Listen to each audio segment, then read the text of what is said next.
and welcome to This Week on Xbox. Stick around until the end for exclusive bonus coverage for Anthem, Crackdown 3, and Metro Exodus. Now, let's kick things off with this week's headlines. Unleash your power in Anthem this Friday, February 22nd. As a freelancer, you'll protect a wild planet and ancient technologies from a shadowy enemy with up to 3 other players. With every victory, your Javelin exosuit grows more powerful. Stick around after this for an exclusive chat with BioWare's lead producer, Ben Irving. Metro Exodus is out now. Fans are enjoying the game. One even went above and beyond and designed a do-it-yourself Aurora model.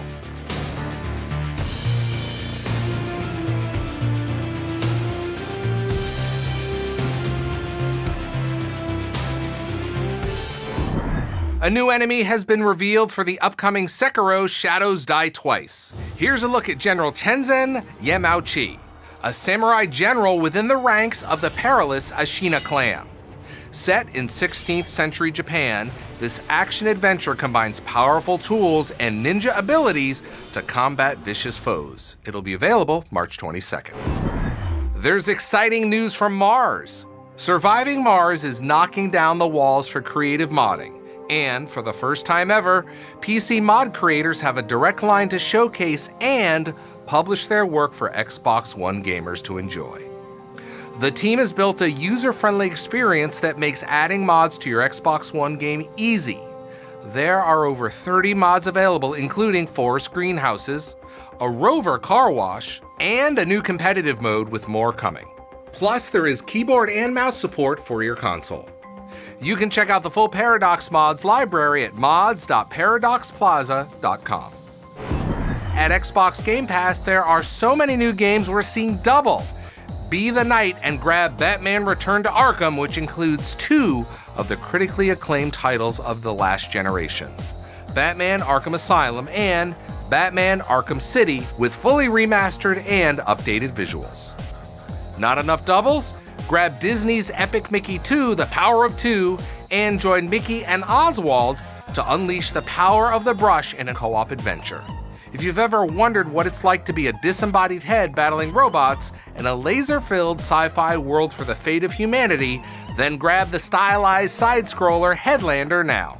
And on February 28th, things are getting creepy with Alien Isolation and The Walking Dead Complete Season 2, which is a great follow-up to Season 1, which hit Game Pass last week.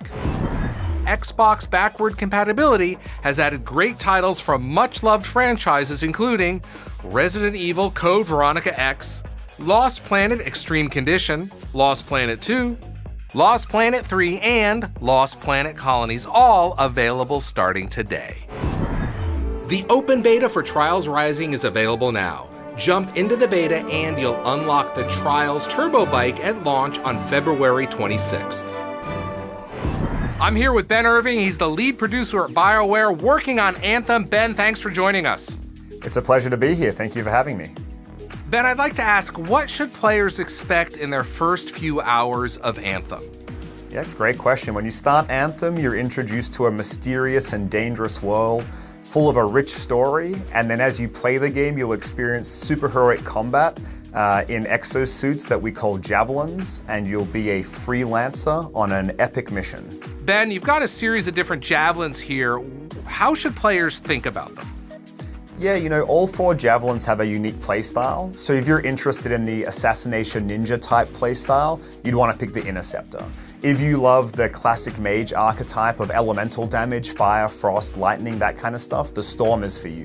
If you want to be a big, tanky, artillery-wielding behemoth, then the Colossus is your choice.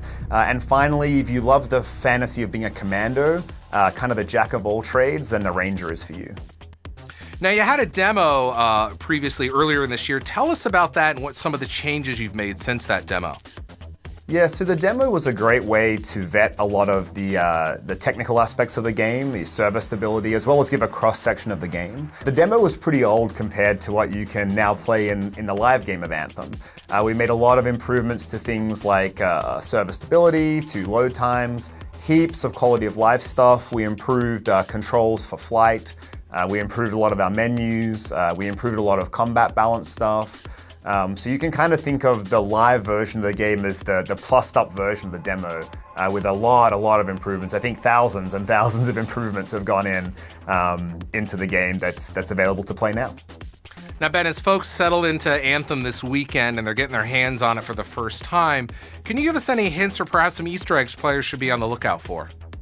So for anyone who's been a gamer for a long time, if you want what I think is one of the best Easter eggs we have in the game, on the start menu, do some things you would have done in games many, many years ago. I don't want to spoil it for you, but I hope that's enough of a hint that people will work it out.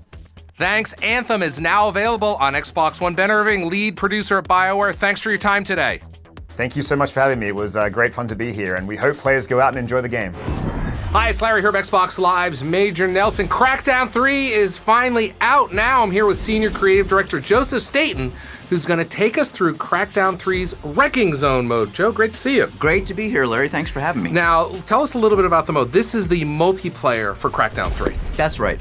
Wrecking Zone is our competitive PvP team-based multiplayer. Yep. Give us some tips to get folks started on Wrecking Zone. Well, you can see right off the bat here, Wrecking Zone is extremely vertical. I'm hyper agile. I've got jump jets. I've got air dashes. I'm really quick. Now, the key here that I've learned from the little bit that I've played is that this is a 5v5 team mode, but it's really about teamwork. That's right, absolutely. We have a special session set up here today. Right. And we only have 2 players in the session, but Right. you will have 2 teams, 5 players each for 10 total players. Joe, tell us about lock-on, because it's an interesting thing you guys have done in Crackdown 3. Absolutely. Here is my buddy, Dave, and you can see as I lock onto him, he's gonna see a line coming out of his body. And an arrow. That's right. He knows where the threat is coming from. Now, the moment I start to fire, the line will turn red. So Dave's job now is to break target lock. And you can do that a variety of different ways, but the most fun way, maybe the best way to do it. The Crackdown way. The Crackdown way is to actually blow your way through a building and break target lock. Now, I want to turn around. I think I saw an orb. Oh, yes, you did. Now, Crackdown players, for any of the Crackdowns, they know what orbs are. How do they reveal themselves, or what do they mean in multiplayer? Good question. So you see in the lower left-hand corner of the screen, I've got this little orange arcing electricity meter. With a question mark. With a question mark. So if I were to collect this final orb, which we call overdrive orbs, boop, Yep, you would see that I fill up my overdrive meter. This is like an ultimate ability. Sure. And when I press both bumpers, I activate this super-powered overdrive for my firearms and agility skills. Right. And you can see that I'm going to be moving a lot faster. I can dash farther. And if I were to open up on my friend Dave with my minigun here, wherever Dave might be, he's evading me, I would be much more powerful with my firearms. We've noticed the superheroes are jumping around here. Each one of them has a tremendous amount of strength, and there's a lot of things in their toolkit, right? That's right. So every agent has 2 sort of strength-based abilities. You can see on the bottom of the HUD there, that fist icon. Yep. That's my power meter for 2 moves. One of those moves is a ground pound, and I do that just by tapping B. You can bash through multiple floors of a building. Yep. And as soon as that recharges, I can do it again, and I'll show you the other move, which is our Flying Fist. And you initiate Flying Fist by holding on the B button. I'll get close to a structure here, and I'll just go smash Right through it. that way. Yep. Joe, there's a lot going on here. What is the most important tip that you can give us when we fire up Wrecking Zone for the first time? Sure, absolutely. I would say clear your mind about how you thought about geometry in multiplayer, the environment. In most games, when you see a wall or a building or a tank, you know it's always going to stay there. It's never going to change. It's safe for me to hide behind. That's just not true in Wrecking Zone. All of a sudden, the environment is something you can manipulate. You can make tactical choices about, figure out different ways to interact with it. So to put a fine point on it, if you see it, blow it up. That's right, that's right. Joe, a lot going on here. Crackdown 3 available on Xbox Game Pass now. Check out the multiplayer, and again, congratulations to you and the team on the launch. Thank you, Larry. That's all for this week. Follow us on YouTube and Mixer to keep up to date on the show, and check back next Thursday for an all-new episode. Thanks for watching.